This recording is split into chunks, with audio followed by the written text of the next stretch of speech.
हम लोग गोपी गीत से पढ़ रहे हैं और ये दशम स्कंद के 21वें अध्याय का 18वां श्लोक है। इसमें गोपियां कह रही कि हे कृष्ण, एक्चुअली कह रही हैं हे अंग, कृष्ण का नाम नहीं ले रही हैं, अर्थात हे प्रियतम, आपका आविर्भाव तो व्रज के और वन के जितने भी रहने वाले प्राणी हैं उनके दुख को नष्ट करने के लिए हुआ है, पूरे विश्व का मंगल करने के लिए, विश्व को आनंद देने के लिए हुआ है। तो हम जो आपकी स्पृहा से युक्त हैं, हम आपकी जो हैं, उनके हृदरोग को, उनकी काम पीड़ा को नष्ट करने की दवा को थोड़ा सा तो देना चाहिए। जो व्यक्ति प्रकट हुई समस्त जगत के कल्याण के लिए हुआ, सबको सुख देने के लिए हुआ, तो उसको अपने लोगों को जो दुख है उसको थोड़ा तो दूर करना चाहिए। ये बात श्लोक कह रहे हैं। व्रजवनौकसां व्यक्तिरंगते व्रजिनहन्त्रलं विश्वमङ्गलम्। व्रजवनौकसां व्यक्तिरंगते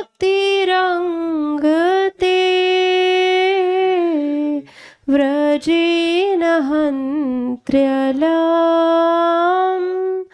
विश्वमङ्गलम्। त्यजमनाचनस्त्वत्स्पृहात्मनां स्वजनहृद्रुजां यन्निषूदनम्। त्यजमनाचनस्त्वत्स्पृहात्मनां स्वजनहृद्रुजां यन्निषूदनम्। व्रजवनौकसां व्यक्तिरंगते व्रजिनहन्त्रलं विश्वमङ्गलम्। व्रजवनौकसां व्यक्तिरंगते व्रजिनहन्त्रलं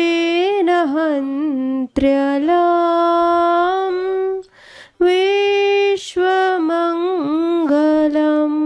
त्यजमनाचनस्त्वत्स्पृहात्मनां स्वजनहृद्रुजां यन्निषूदनम्।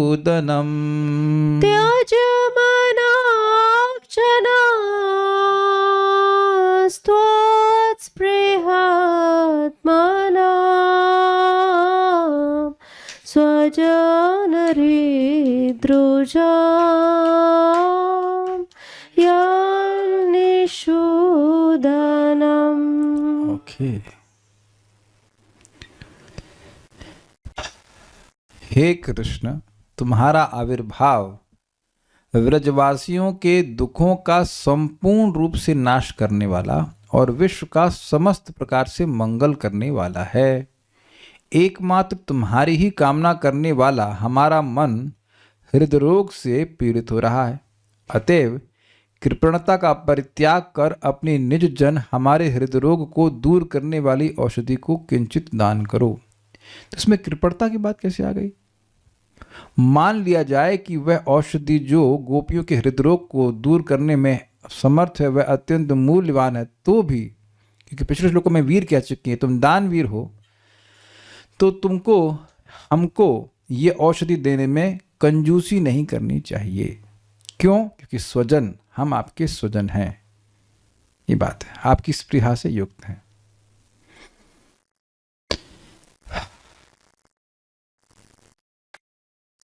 हे अंग अर्थात हे प्रियतम। अंग का अर्थ होता है जैसे कोई व्यक्ति का अपना अंग होता है, उसे प्रिय होता है, अपना हाथ, अपनी नाक प्रिय है कि नहीं, तो उस तरह से अर्थ में होता है कि हे प्रियतम, ते आपका व्यक्ति ही, व्यक्ति मतलब अभिव्यक्ति, सुना है शब्द अभिव्यक्ति, क्या मतलब होता है अभिव्यक्ति का? प्राकट्य। प्राकट्य, अभिव्यक्त करना यानी कि प्रकट करना। एक्सप्रेशन का क्या मतलब होता है? Something which is in your heart you manifest in front. Agreed? Manifestation हुआ ना अभिव्यक्ति का अर्थ। अभिव्यक्ति का अर्थ केवल बोलने में नहीं होता है। तो ये इंटरेस्टिंग है। यहाँ पे व्यक्ति का मतलब वो व्यक्ति नहीं, व्यक्ति मतलब पर्सन नहीं है। यहाँ पे व्यक्ति का अर्थ है अभिव्यक्ति। Is it okay? इसलिए कह रहे हैं कि आपका यह अभिव्यक्ति या आविर्भाव व्रज व नौकसाम, व्रज के वन में रहने वाले, औकसाम मतलब रहने वाले, तो ब्रजवासियों के, या दूसरा अर्थ है ब्रजवासियों के और वनवासियों के। ब्रज और वन अलग अलग भी तो है।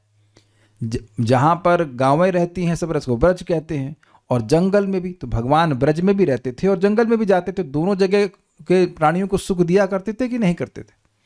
तो दो अर्थ है, एक की ब्रजवासियों का वृंदावन बोल लीजिए, तो हम लोग भी वृंदावन में रह रहे हैं, तो आप वन में रह रहे हैं नहीं, आप काइंड ऑफ शहर में रह रहे हैं, नॉट शहर but like town kind of thing में इसमें रह रहे हैं। तो गांव में रहने वाले, वृंदावन के गांव में रहने वाले, और जो उसका वन है एग्जैक्टली स्पीकिंग उसमें रहने वाले सभी लोगों के लिए कि अलम वृजन हंत्री। अलम का मतलब होता है पर्याप्त। खा लेना ठीक से तो कहेंगे अलम, पर्याप्त हो गया, यानी कि संपूर्ण। संपूर्ण वृजन अर्थात दुखताप को, हंत्री यानी नष्ट करने वाला, यानी आप प्रकट ही हुए हैं वृंदावन के सभी वासियों को पूरी तरह से, उनका कोई भी दुख है तो उसको पूरी तरह से नष्ट करने के लिए। ठीक है? और विश्व मंगलम, और विश्व का समस्त प्रकार से मंगल करने वाला है ये आपका आविर्भाव। देखिए जो अलम शब्द है इसको आपको दोनों जगह जोड़ना होगा। मतलब अलम व्रजवनौकसाम वृजन हंत्री और अलम विश्व मंगलम। ये देखिए यहाँ पे आप श्लोक देखिए, अलम शब्द बीच में है। अब कौन से न्याय है ये? कौन सा न्याय पे है?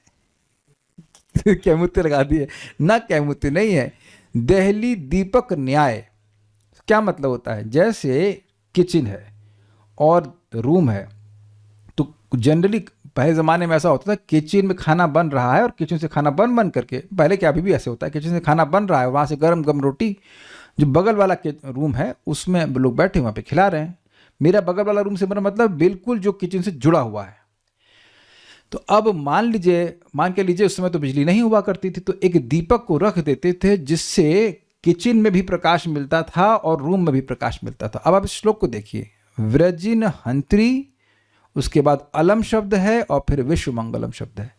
तो अलम को आप व्रजिन हंत्री से भी जोड़ सकते हैं और अलम को आप विश्व मंगलम से भी जोड़ सकते हैं कि मानो अलम जो है वह एक दीपक है और वो देहली यानी बॉर्डर पे रखा हुआ है, और उससे व्रजन हंत्री को भी प्रकाश मिल रहा है और विश्व मंगलम को भी प्रकाश मिल रहा है। समझ में आ रहा है सबको? अच्छा, जरा एक रिएक्शन चाहिए कि किसी को समझ में आया है तो। एक को समझ में आया, इसका मतलब 2-3 लोगों को समझ में आया। Very good, I am getting good reactions, good boys. ठीक है, ये समझना जरूरी है। हम समझा के चले गए और लोग सोच रहे क्या बोल गए, कहाँ, कौन सा किचन, कौन सा Delhi. I hope you are getting the point. श्लोक में दिख रहा है ना आपको, अलम शब्द बीच में, दोनों तरफ उसका लिंक है। तो यानी कि आप ब्रजवासियों के समस्त दुख को नष्ट करने के लिए प्रकट हुए हैं और आप विश्व का समस्त प्रकार से मंगल करने के लिए प्रकट हुए हैं। तो देखिए बड़ी इंटरेस्टिंग बात है, जब विश्व का मंगल करने के लिए प्रकट हुए ही हैं तो ब्रजवासियों का तो कहना ही क्या, क्योंकि ब्रजवासी विश्व में आ ही गए और ब्रजवासी भगवान को प्रेम करते हैं। विश्व में तो सभी लोग भगवान से प्रेम करते हैं ना, नहीं करते हैं? तब भी भगवान उनका पूर्ण मंगल करने के लिए आए। और विश्व में ब्रजवासी आए कि नहीं आए? आ गए। तो ब्रजवासी तो भगवान से प्रेम करते हैं, तो कैमुत्य लगा कि नहीं लगा इसमें? जो लोग प्रेम नहीं करते हैं विश्व के, उनका भी पूर्ण मंगल करने के लिए आए, तो ब्रजवासियों का तो कहना ही क्या। और ब्रजवासियों में भी सबसे अधिक गोपियां भगवान से प्रेम करती, तो उनका तो कहना ही क्या। तो डबल कैमुत्य लग गया उसमें। तो हमारे भी तो आप सारे दुखों की निवृत्ति करोगे। कुछ समझ में आ रहा है कि नहीं आ रहा? कोई व्यक्ति उठा ही है, भोजन बनाने के लिए, सबकी भूख को पूर्णतः शांत करने के लिए, तो अपने मित्र की को भोजन नहीं देगा। जैसे हमारे करुणा मित्र हमारे मित्र हैं, तो अब आप जब डिवोटी किचन के इंचार्ज थे तो 1000 लोगों को खाना खिलाने बैठे थे, लेकिन आप मेरे पास विशेष रूप से आते थे कि नहीं आते थे? कि सबको खिलाएंगे तो क्या मेरे को भूखा मार देंगे? वहां के मित्र है, नॉट 2-4 गुलाब जामुन तो एक्स्ट्रा ही आ जाता था। अग्रीड? दूध नहीं देते थे, मतलब जितना लीवर खराब करने के लिए आवश्यक हो। पकौड़ा और क्या बनाते थे आप, और गोल गोल बड़ा, ओहो आह जय हो बड़ा, तो बड़े बड़े प्रेम से लाके प्रभु जी दिया करते थे। तो जब जो व्यक्ति सबको खिला रहा है वो अपने मित्र को नहीं खिलाएगा, ये लॉजिक सबको समझाएगा। गोपी बड़ी लॉजिकल बात बोलती हैं। तो इसलिए त्वत् न स्पृहात्मनाम, एकमात्र तुम्हारी ही कामना करने वाला हमारा मन। ये बड़ा सुंदर शब्द है। स्पृहा समझते हैं? स्पृहा मतलब डिजायर, और आत्मा का मतलब होता है मन। हम कैसी हैं? हम ऐसे हैं कि हमारा मन बस तुम्हारी ही स्पृहा करता है और किसी चीज की स्पृहा नहीं करता। तो कुछ स्पेशल हुआ कि नहीं?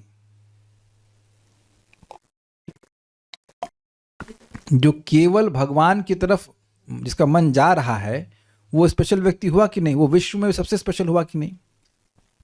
तो हमारे मन तुम्हारी तरफ ही जा रहा है, इसलिए हम लोग स्वाभाविक सी बात है विशेष हैं। और इस कारण से और हृदरुजाम, रुजा रोग, हृद मतलब हृदय, हृदय रोग से पीड़ित हो रहा है।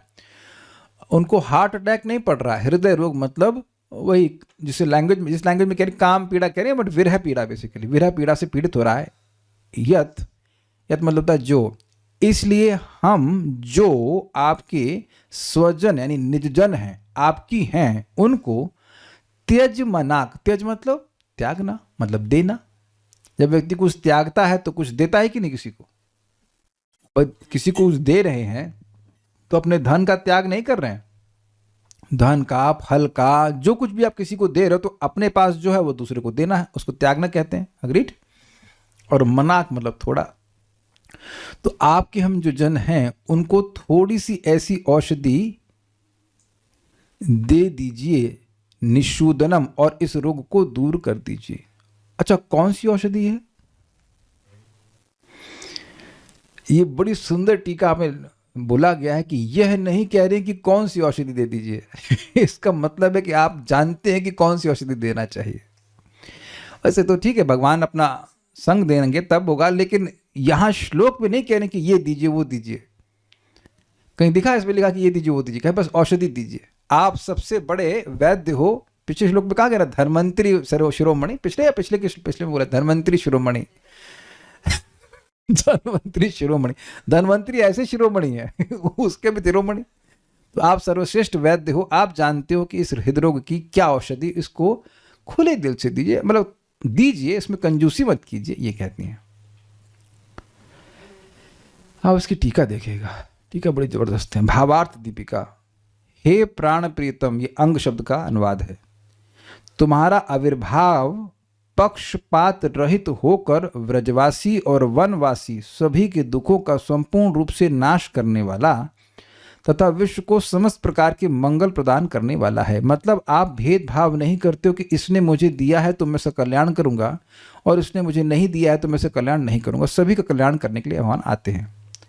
हमारा मन केवल तुम्हें प्राप्त करने की दृढ़ कामना से युक्त हुआ है। तत्स्पृहात्मनाम, अतएव अपने स्वजनों यानी निज जन हम गोपियों के इस मानस अर्थात हृदय रोग को दूर करने के लिए कृपणता का परित्याग करके औषधि का किंचित दान करो। इजी है, आप सभी को सुख दान कर रहे हो, मंगल दान कर रहे हो बिना किसी हिचकिचाहट के, तो हमें भी इस ऐसी औषधि का दान कीजिए जो हमारे हृदय रोग को नष्ट कर दे। यदि श्री कृष्ण पूछें कि वह औषधि क्या है, इसके उत्तर में गोपियां कह रही हैं कि स्वजनों के हृदय रोग को निवारण करने वाली अत्यंत गोपनीय औषधि। उस औषधि को उल्लेख नहीं करने का गूढ़ अभिप्राय यह है कि उस औषधि को केवल तुम ही जानते हो, तुम्हारे अतिरिक्त दूसरा और कोई नहीं जानता है, इसलिए औषधि का नाम नहीं रख रहे हैं। ठीक है, ओके। वैष्णव तोषणी। इस प्रकार तुमने ही अनेक प्रकार से अपने हृदय के कामोदय को प्रकाशित करके हम लोगों के हृदय में भी वैसी वैसी विविध प्रेममयी भावनाओं को जगाया है। कहने का मतलब है कि हम तो बहुत सीधी सादी थी, हमारे हृदय में तो कुछ दिक्कत नहीं थी, आपने ही, आपके हृदय में इच्छा जागृत हुई और उस इच्छा से आपने हमारे हृदय में इच्छाएं जागृत करा दी। पिछले श्लोक में लिखा हुआ था ना, ये देखिए पिछले श्लोक में था 17, रहस्य संविदम, आप एकांत में जो अपने हमसे बातें करी, ऋचयोदम, जो आपके हृदय में काम इच्छा जागृत हुई, प्रहसिताननम, जो आपने मुस्कुराकर संग की इच्छा से जो अपना चेहरा दिखाया, और प्रेम वीक्षण, प्रेम पूर्वक ईक्षण किया, और आपका वह विराट विशाल वक्षस्थल जो लक्ष्मी जी का निवास है, उसको, जिसमें कि काम इच्छा है, काम से मतलब वही है श्रृंगार रस की इच्छा है, उसको देखने से हम लोग स्पृहा वाले हो गए हैं और हमारा मन मोहित हो रहा है। तो आप हमारे हृदय में इच्छा को जागृत किए हो, यानी कि बेसिकली ये रोग आप दिए हैं, तो इलाज कौन करेगा? आप ही करेंगे। हम बहुत बार सोचती हैं, हाय तुम्हारा वह काम ताप किस उपाय के द्वारा शांत हो सकता है। इस प्रकार या उस प्रकार तुम्हारे काम ताप की शांति का उपाय सोचते सोचते हम भी तुम्हारे ही भाव में विभोर हो जाती हैं, और उसके फलस्वरूप हमारे हृदय में भी वैसी ही वासना उत्पन्न हो जाती है। मतलब जब हम ये पहले देखें कि तुम्हारे हृदय में काम भावना जागृत हुई, काम को ट्रांसलेट करके ग्रहण कीजिएगा, और हम सोच रहे थे हम तो तुमसे प्रेम करते हैं, ये काम इनके हृदय का कैसे संतुष्ट होगा। तो ऐसा सोचते सोचते सोचते सोचते हमारे हृदय में भी काम जागृत हो गया, ये कह रही है। ठीक है, अरे इसके कारण तुम हो, अतएव हम हृदय रोग से कातर होकर अत्यंत असहनीय पीड़ा का अनुभव करते हैं, तुम्हारा अंग संग नहीं मिल रहा है। इसका कारण है कि हम लोगों के हृदय में तुम्हारे प्रति स्वाभाविक स्नेह विद्यमान है, जो इस समय तुम्हारे ताप को शांत करने की चिंता करते करते और भी प्रबलतर हो गया है। ये समझे बात? जैसे मान लीजिए किसी से आप स्नेह करते हैं और वो भूखा है, तो अब आप मान लीजिए उसके लिए भोजन ना बना पाए, तो अब स्वाभाविक सी बात है कि आपको दुख महसूस होगा। मैं एग्जाम्पल दे रहा हूँ, जैसे कि हम एग्जाम्पल देता हूँ, सच्ची बात है।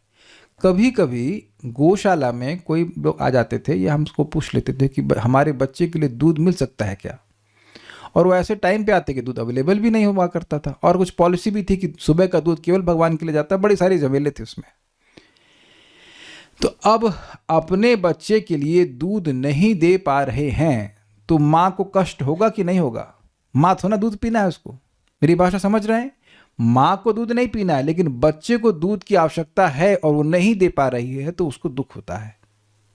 तो उसी तरह से वो देख रहे हैं कि कृष्ण के हृदय में इच्छा है और वो इच्छा को वो संतुष्ट नहीं कर पा रहे हैं, इसलिए उनके अंदर वो जो स्प्रिया है वो बढ़ रही है कि काश हम उनकी सेवा कर पाते। ये बात है, और इसी से उनको हृदय में कष्ट हो रहा है। इसी को प्रकाशित करते हुए गोपियाँ ऐसी प्रबल स्नेहमयी अभिलाषा के कारण विदीर्ण हुए हृदय से दैन्य सहित व्रज इत्यादि 2 श्लोकों में अपने दुख का निवेदन कर रही हैं। मतलब इस अभिलाषा से कि काश हम कृष्ण की सेवा कर पाते, कृष्ण की इच्छा को संतुष्ट कर पाते, उनका हृदय विदीर्ण हो रहा था स्नेह से। मैंने एग्जाम्पल दे दिया कि स्नेह के कारण व्यक्ति कैसे कष्ट पाता है, और उसके बाद उनके हृदय में दैन्य हो रहा था। दैन्य मीन्स हेल्पलेसनेस, दैन्य मीन्स ह्यूमिलिटी, कि हम सेवा कैसे कर पाएँ कृष्ण की। तो ये 2 श्लोक बोल रहे हैं, 18 और 19। विवशता भी कह सकते हैं। तुम्हारा आविर्भाव सभी ब्रजवासियों और वनवासियों के दुख का नाश करने के लिए ही हुआ है, किंतु इस समय अंतर्धान होकर तुम हमारे असहनीय संताप का ही कारण बन रहे हो। क्या यह तुम्हारे लिए उचित है? नहीं। अतः तुम्हारे द्वारा यह अंतर्धान अनुचित है, यह भाव है। यहाँ अंग शब्द प्रेम सूचक संबोधन के रूप में व्यवहित अर्थात प्रयोग हुआ है, यानी कि यह सूचित करने की कृष्ण उनके प्रेमास्पद हैं। अर्थात अत्यधिक विरहार्थी और दैन्य से व्रजदेवियों ने श्री कृष्ण का नाम ग्रहण न कर इस प्रकार प्रेम सूचक संबोधन किया है। ये समझ में आया? कहने का मतलब है कि कृष्ण ना कहकर उनको अंग कह रहे हैं, ये सूचित करने के लिए कि तुम हमारे सबसे अधिक प्रिय हो, तुमको हमें इस प्रकार से दुख में नहीं डालना चाहिए। Is it okay? तुम्हारा आविर्भाव केवल व्रजवासियों के ही दुख को दूर करता है, ऐसी बात नहीं है, बल्कि विश्व के सभी लोगों का संभाव से दुख दूर करने के कारण सभी के लिए मंगल स्वरूप है। अथवा विश्व के लिए कल्याण स्वरूप होने पर भी केवल व्रजवासियों के लिए ही विशेष रूप से समस्त सुखों का देने वाला है। ये बात समझ में आ रही? पहला वाला तो क्लियर हुआ कि दूसरा वाला समझ लीजिए कि विश्व का कल्याण तो भगवान जनरल वे में कर रहे हैं, लेकिन व्रजवासियों को विशेष सुख दे रहे हैं अपनी लीलाओं के द्वारा। ठीक है, यहां अलम अर्थात अतिशय रूप में, अत्यधिक रूप में, पूरी पर्याप्ति के अर्थ में रखा गया है। इसका वृजिनहंत्री तथा मंगल स्वरूप इन दोनों पदों के साथ अन्वय होगा। मतलब अलम शब्द वृजनहंत्री से भी लगेगा और अलम शब्द विश्व मंगल में भी लगेगा। ठीक है, ओके।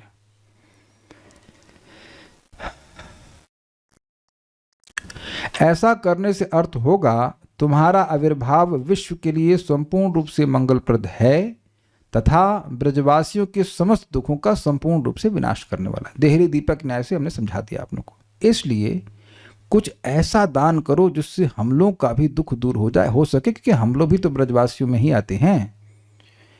इंटरेस्टिंग है कि तुम ब्रजवासियों के सभी दुखों को पूर्णतः नष्ट कर रहे हो और हमारे दुख को जरा सा भी नष्ट नहीं कर रहे हो, जो कि तुम्हारे प्रिय हो, प्रियतम हो। कुछ समझ में आया? तुम्हारा आविर्भाव है, हुआ ही है ताकि ब्रजवासियों के सारे दुखों को तुम पूर्णतः नष्ट कर दो, सभी के। और तुम, हम जो सब तुम्हारे सबसे अधिक प्रिय हैं, तुम्हारी स्पृहा से युक्त हैं, तुम्हारी ही स्पृहा से युक्त हैं और कोई स्पृहा नहीं है, तो अब हमारे दुख को तुम बिल्कुल नष्ट नहीं कर रहे हो, ये ठीक नहीं है। I think you are getting the point. यदि श्री कृष्ण आपत्ति करें, अरे गोपियों, तुम स्वयं ही कह रही हो कि मैं सभी ब्रजवासियों के दुखों को दूर करने के लिए आविर्भूत हुआ हूं। तुम्हारे इन्हीं वचनों के अनुसार ब्रजवासियों की दुखमय दुर्दशा के उपस्थित होने पर मैं उसका अवश्य ही नाश करूंगा। तुम भी ब्रजवासिनी हो, अतएव तुम्हारी भी उन दुखमय अवस्थाओं का मेरे द्वारा अवश्य ही नाश होने के कारण शांति आदि अवश्य उपस्थित होगी। अतएव इसके लिए प्रार्थना करना तो संगत है। यदि इसके अतिरिक्त तुम्हारी कोई अन्य प्रार्थना है तो मुझे बताओ। ये समझ में आया? ये बहुत मजेदार है। कह रहे हैं कि तुम ही कह रही हो कि ब्रजवासियों के सारे दुखों को मैं निवृत्त करता हूं बिना प्रार्थना किए, तो तुम क्यों प्रार्थना कर रहे हो कि हमारे दुख को निवृत्त करो? तुम जान लो कि हम कर ही देंगे जो कर ही देंगे, है कि नहीं भाई? सिंपल सी बात है। मैं कृष्ण हॉल में जाऊं, और मैं पुरानी बात कर रहा हूं, जब कर्णा मित्र इंचार्ज थे, तो मैं इनसे आके, प्रभु जी प्लीज एक पकौड़ा। अरे जब सबको दे ही रहे हैं तो ये तो आगे आकर हमको देंगे, ऐसा करने की मुझे जरूरत नहीं है। अग्रीड? आप में से कितने लोग अपनी माँ के सामने कटोरे में लेके भीख मांगते, माँ थोड़ा दाल दे दो, थोड़ी रोटी दे दो? ऐसा कोई है? Anyone here? नहीं, जो नेचुरली शी गिव्स ना। तो इसका उत्तर देते हुए गोपियां कह रही हैं, हमारा चित्त सदैव तुम्हें प्राप्त करने के लिए ही लालसा युक्त रहता है। तुम्हें प्राप्त न कर पाना ही हमारा एकमात्र दुख है। इसके अतिरिक्त हमें कोई दूसरा दुख है ही नहीं, और उसको तुम पूरा नहीं कर रहे हो। और कोई हमारा दुख है ही नहीं जिसको तुमको दूर करना है। यही दुख है कि हमें तुम्हारी प्राप्ति नहीं हो रही है। यदि श्री कृष्ण कहें कि दूसरे व्रजवासी भी तो मुझे प्राप्त करने के लिए लालसा युक्त रहते हैं, अतः तुम्हारी लालसा में क्या विशेषता है? इसी की आशंका से गोपियां कह रही हैं, स्वजन अर्थात उन व्रजवासियों में भी हम तुम्हारी विशेष अर्थात अंतरंग निज जन हैं। इसलिए हमारे जैसे निजजनों का हृदय रोग किस प्रकार दूर हो सकता है, उसकी गोपनीय औषधि भी एकमात्र तुम ही जानते हो। देखिए बात क्या है, श्रृंगार रस में हर इंद्रिय से भगवान की हर इंद्रिय की सेवा होती है, तो सबसे अधिक सेवा होती है, इसलिए सबसे अधिक प्रेम श्रृंगार रस में होता है। ये बात स्थापित है, कोई ऐसा नहीं कि कोई व्यक्ति का एक ओपिनियन मात्र हो। तो इसीलिए कह रहे हैं कि सबसे अंतरंग जन। देखिए भगवान अन्यत्र कहीं बोले, हम याद नहीं आ रहा कहाँ पे हमने पढ़ा था ये, लेकिन वो बोलते कि जब भी मैं गोपियों से अपनी लीला का स्मरण करता हूं तो वो मुझे विह्वल कर देती है। ओवरवेल्म्स। कहाँ हम लोग कहीं समवेयर, कोई याद नहीं आ रहा है, चैतन्य चरितामृत में है कहीं पे, समवेयर पढ़ा है। बल्कि ये तो मैं पढ़ा हूं कि रानियों से कहते हैं, द्वारका की रानियों से, कि मैं तुम सबसे शादी इसीलिए किया हूं क्योंकि तुम लोग मुझे गोपियों का स्मरण कराती हो। और हम लोग सुन भी चुके हैं कि गोपियों को कहे हैं कि मैं तुम्हारे प्रेम का आदान प्रदान नहीं कर सकता। बोलिए कुछ बोलना चाहती हैं तो ठीक है। तो कह रहे हैं कि हम तुम्हारे निज जन हैं और हमारे हृदय को कैसे ठीक हो सकता है ये आप ही जानते हो और कोई नहीं जानता। अतएव कृपणता का परित्याग यानी कंजूसी का परित्याग कर उस औषधि का किंचित मात्र भी दान कर हमारे हृदय को समूल दूर करो। अब ये क्या मतलब है? मनाक शब्द का मतलब होता है थोड़ा। जब कोई व्यक्ति किसी कंजूस से कुछ मांगता है तो ऐसा वो बोलता है थोड़ा तो दे दो। जैसे अगेन हम कृष्ण हॉल चलते हैं तो वहां पे लिमिट रहती है कि भाई 1 लड्डू।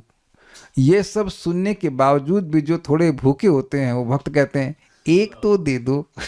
थोड़ा, अरे कुछ नहीं होगा, 1 तो दे दो। वहां नहीं, केवल 1 सॉरी 2 1 मिलेगा।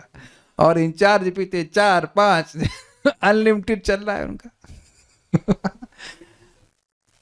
सब कुछ मिलता है, लेकिन उधर सामान्य पब्लिक को, सामान्य मतलब जो जनरल डिवोटीज आ रहे हैं उनको केवल एक, भाई अन्यों को भी खिलाना है, वो पीछे इंचार्ज लोग भी हैं उनको भी तो उनको भी खिलाना है। एक में सबको खिलाना है, बराबर हम सब हैं एक। माइक पे बोलिए, आप ही हैं क्लास में, हाँ तो फिर मत बोलिए। तो ये तरीका होता है, कोई कंजूस होता है उसके थोड़ा तो दे दीजिए, उस अर्थ में कि भाई अब पॉइंट क्या है, कृष्ण क्या सामने आ रहे हैं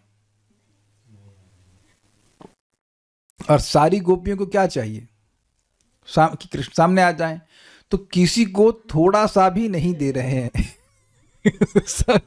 इसीलिए कह रहे हैं कि मनाक थोड़ा तो दीजिए, थोड़ी तो औषधि दीजिए, सामने तो आइए। हमको बहुत अच्छी लगी थी कमेंट्री, बहुत इंटरेस्टिंग है। अच्छा अभी और देखिए, यहां किंचित मात्र कहने का उद्देश्य यह है कि वह औषधि अत्यंत दुर्लभ है। क्या है ये औषधि? भगवान का संग।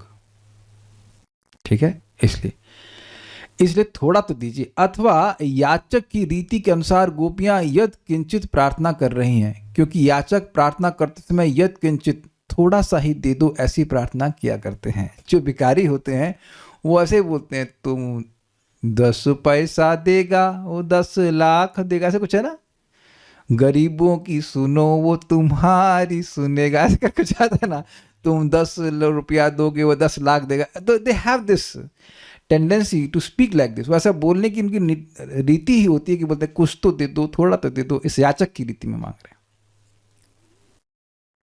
अच्छा एक चीज बताइए, जो लोग सिंसियरली भगवान से प्रार्थना करते हैं, क्या वह रोज इस प्रकार से प्रार्थना नहीं करते हैं, कुछ तो प्रेम दे दीजिए, थोड़ा सा दे दीजिए। वैसे तो थोड़े से आप कृतार्थ हो जाओगे, लेकिन at least give me some love, some attraction for your holy names. किस व्यक्ति ने आज तक ये प्रार्थना कभी नहीं करी है? हाथ रिएक्ट कीजिए या हाथ रेस कीजिए। जो लोग साधना कर रहे हैं उनकी बात कर रहा हूँ, जो आज माला पकड़े हैं उनकी बात नहीं कर रहा, but those who are chanting 16 rounds I think every day they must be praying कि कुछ तो प्रेम दे दीजिए। प्रेम बिना व्यर्थ मोरा दरिद्र जीवाना, दास करी वेतन मोरा दिया प्रेम धन। Naturally, if you're hearing Bhagavatam, you're chanting, you will have that begging attitude. तो ये बेगर की भावना को रख रही हैं, कुछ तो दे दीजिए। परंतु वास्तव, अब ये बड़ा जबरदस्त है भाई, इसको बड़े ध्यान से सुनना होगा।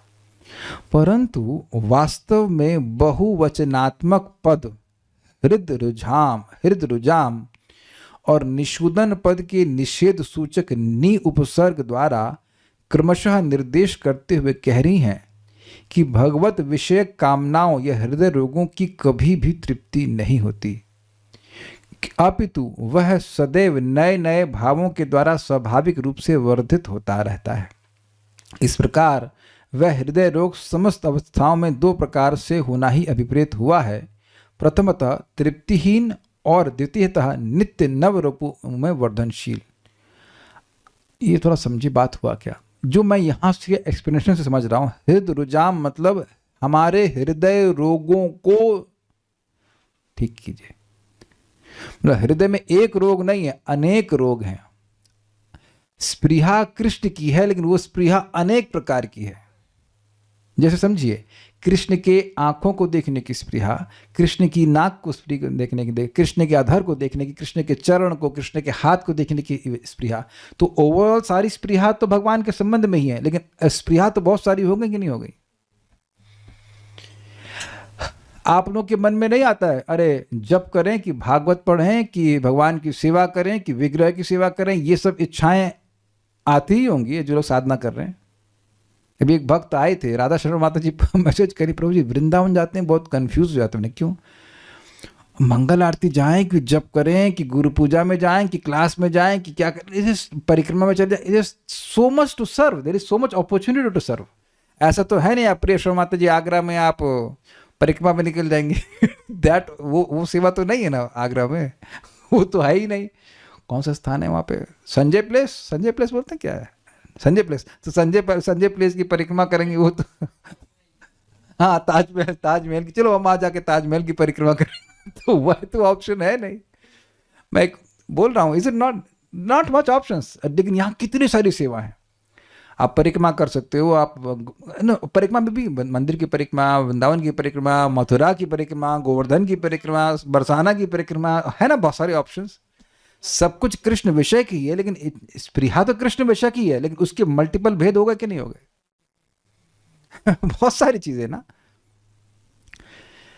तो कहने कि हमारे हृदय रोगों को ठीक कर दीजिए। एक बात तो ये, यानी इसे सूचित हो रहा है कि थोड़ी औषधि से काम नहीं चलेगा, बहुत सारी औषधि चाहिए। अच्छा, दूसरा यहां नी शब्द का उपयोग है। निसूदन, सूदन मतलब नाश, यानी कि नी लगा देंगे तो उसका मतलब हुआ कि इसका तो नाश हो ही नहीं सकता। अभी बात क्या बोल रही हैं? देखिए ये कह रही हैं कि भगवान की भक्ति तृप्तिहीन होती है। इसको समझ लीजिए, क्योंकि आपके संग होएगा, होने वाला है। तृप्तिहीन का मतलब क्या होता है? तृप्ति नहीं होती है।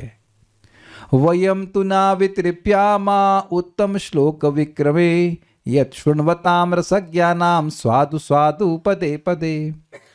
देखिए, भगवान की भक्ति भगवान की अंतरंगा शक्ति की वृत्ति है और वह आनंददायक है।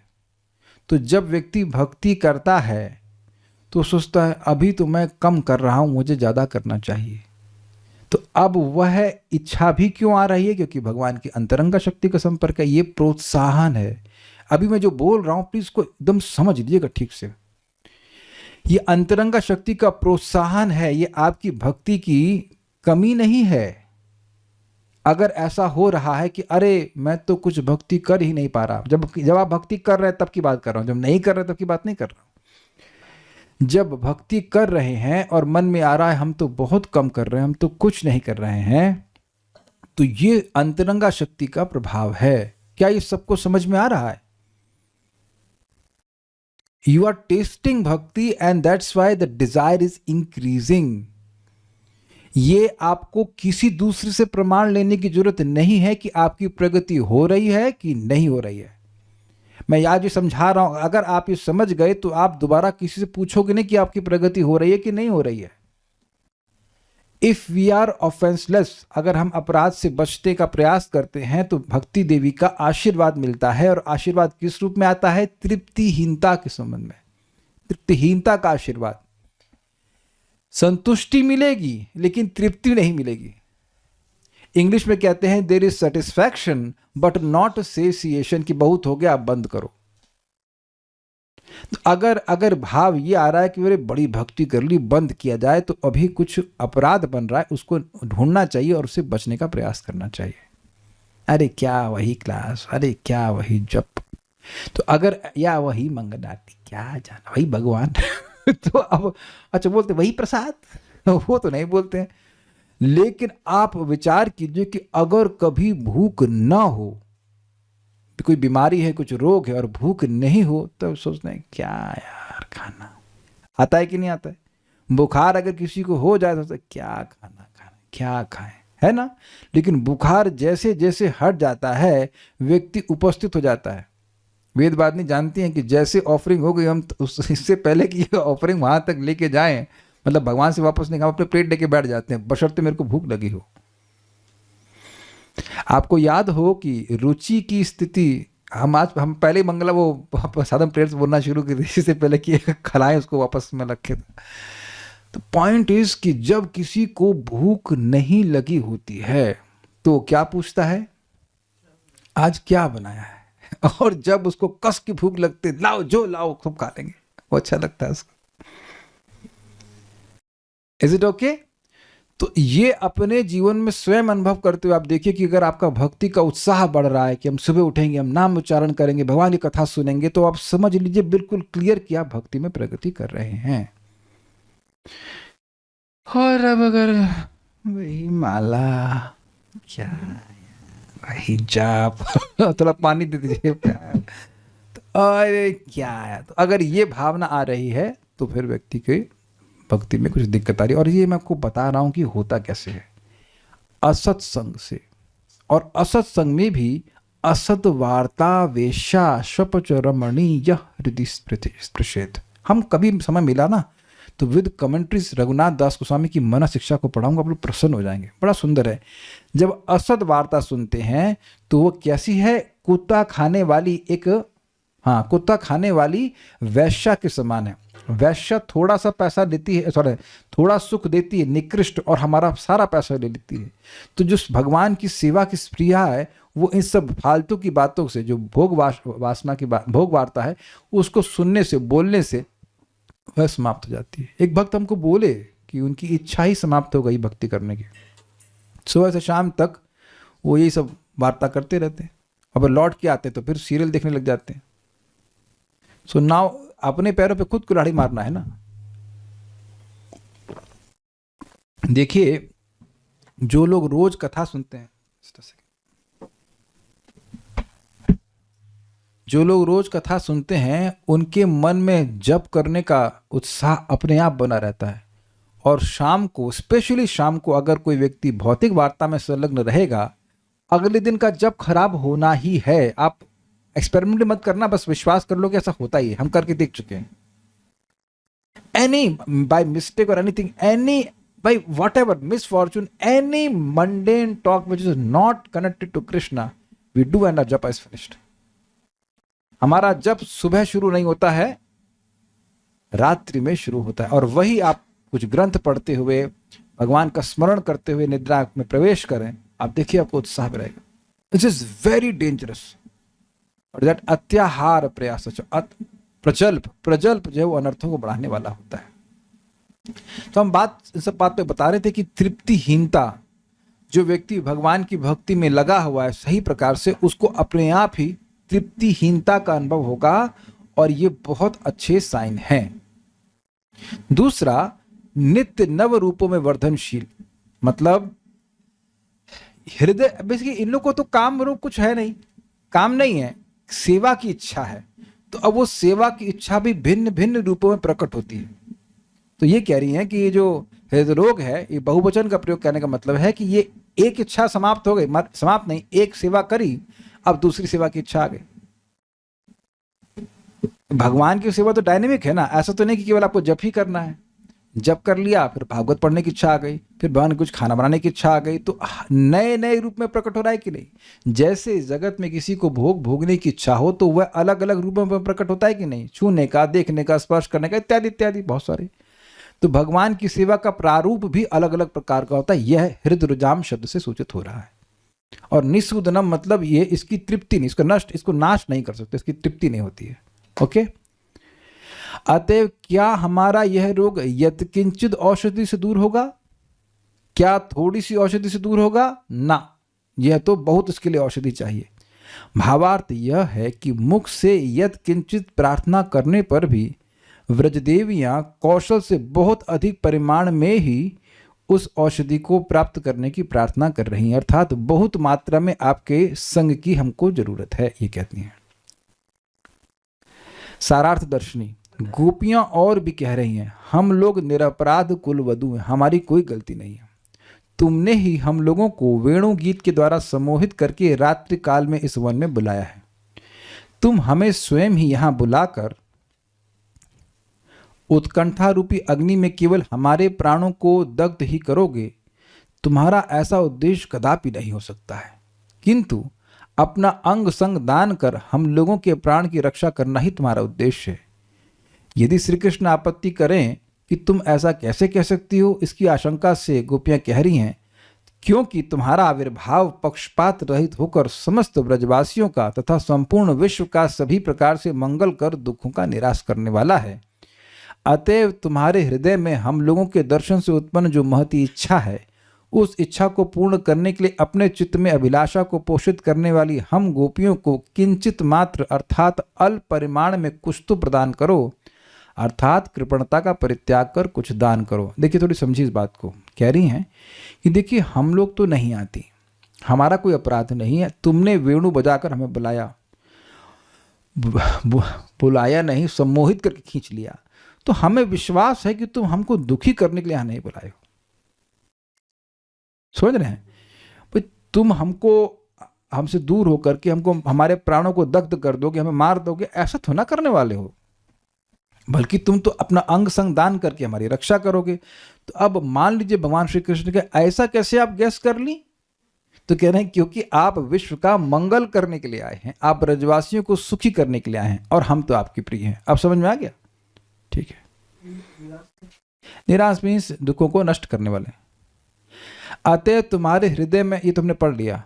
हाँ, उसके बाद ये भी कह रहे हैं कि तुम्हारे हृदय में जो इच्छा हुई थी उसी को पूर्ण करने के लिए हम अपने चित्त में स्पृहा लेकर के आई हैं, और कोई कारण नहीं है, तुमको ही सुखी करने के लिए आई हैं। तो अब हमको इस औषधि को देने में कृपणता आपको नहीं करना चाहिए, हम आपकी सेवा के लिए तो आए हैं भाई, ये बात है। यदि श्री कृष्ण कहें कि अच्छी बात है तो मैं दान करूंगा, किंतु क्या दान करूं? इसके लिए ब्रजदेवियां कह रही हैं स्वजन हृद रुजाम यन निषुदनम, अर्थात तुम्हारे स्वजनों हम गोपियों के वक्षस्थल के रोग समूह को जो औषधि दूर कर सके, उस औषधि अर्थात तुम्हारी कर कमल रूपी औषधि को यदि हम लोग अपने स्तनों पर अर्पण करा सकें, तभी त्वत्स्पृहाम तुम्हारी अभिलाषा पूर्ण करके अपने प्राणों की रक्षा कर पाएंगे। यही भावार्थ है। समाप्त हुआ। श्री श्री गोपी गीत की जय, श्रील प्रभुपाद की जय, निताय गौर प्रेमानंदे।